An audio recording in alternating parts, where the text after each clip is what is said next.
Pois, bueno, efectivamente, estudei endomusicoloxía no Conservatorio Superior e, como en todos os graus, pois tiven que facer un traballo fin de estudos sobre un tema relacionado coa disciplina.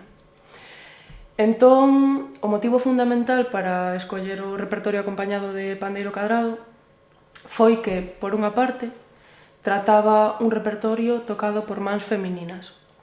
Isto, como reivindicación de xénero, pareceume un motivo moi importante e con moito peso.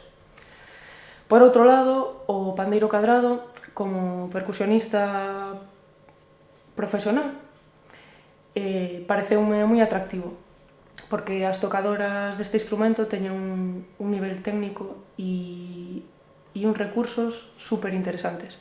É dicir, como materia prima para o meu traballo como percusionista, me parecía espectacular. E logo, por outro lado, a nivel metodolóxico, o repertorio de pandeiro cadrado dentro do repertorio vocal de Galiza é moi minoritario.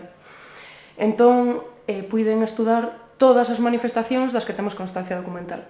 Entón, claro, iso a nivel de metodoloxía endomusicolóxica é super interesante. Permite ter unha perspectiva do repertorio moi completa. E este foi un dos motivos fundamentais tamén.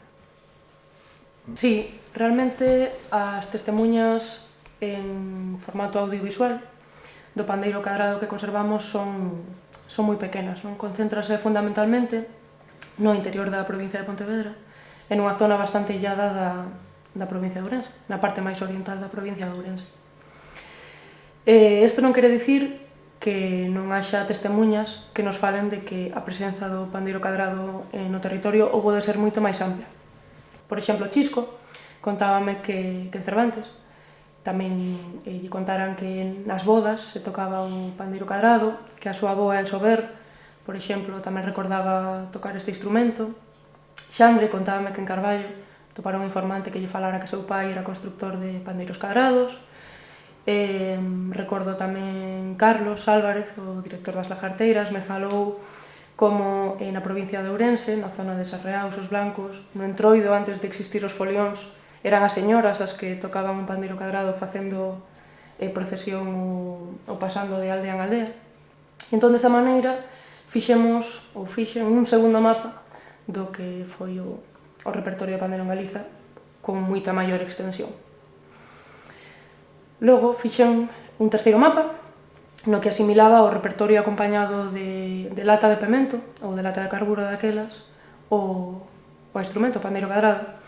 E contábame Carlos Álvarez tamén como cando ia a facer as entrevistas á zona de Avión, sobre todo, as señoras lle contaban que elas tocaban a lata, pero que as súas máis tocaban o pandeiro, porque a superficie é moi similar, os toques de pandeiro son moi transportables á lata pola superficie cadrada.